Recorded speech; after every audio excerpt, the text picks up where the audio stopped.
Salut à tous, bienvenue dans Journal de la bande dessinée.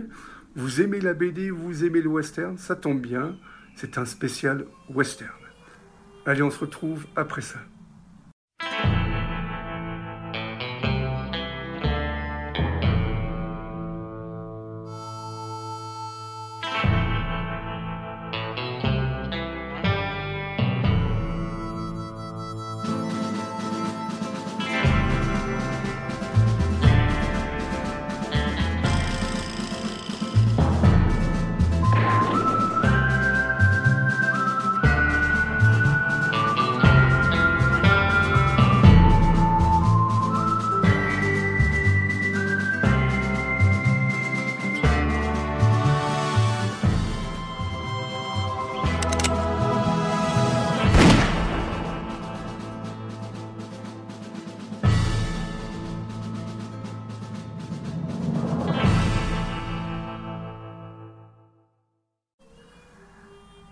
La première bande dessinée que je vous parlais, Honneur aux femmes, c'est Wen West, Calamity Jane, aux éditions Dupuis, avec La Montagne au dessin, Gloris au scénario.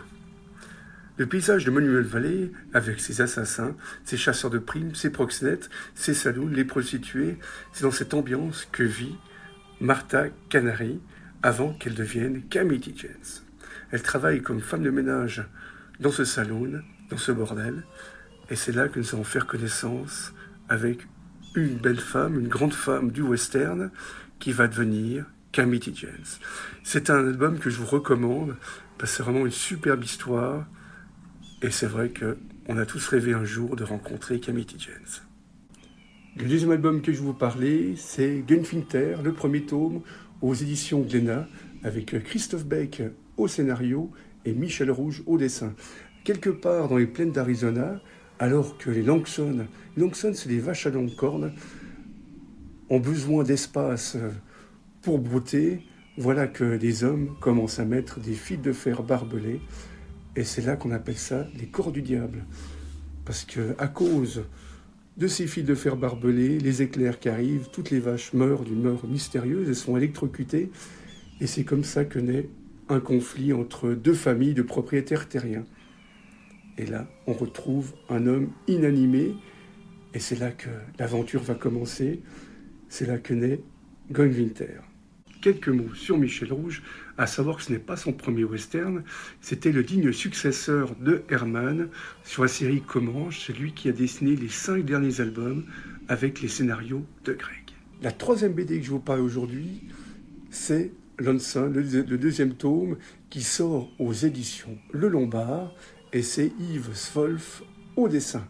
Là, en Arkansas, la secte du sinistre Markham règne la terreur jusqu'au jour où un cavalier sans nom arrive dans la région.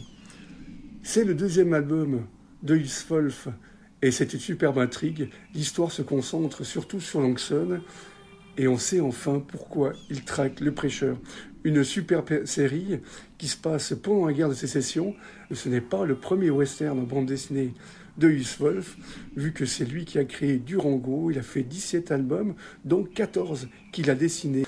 Il a écrit Black Hill 1890 avec Marc Régnier au dessin. On se retrouve bientôt pour de nouvelles aventures dans le genre de la bande dessinée. Allez, à tout bientôt, bye bye.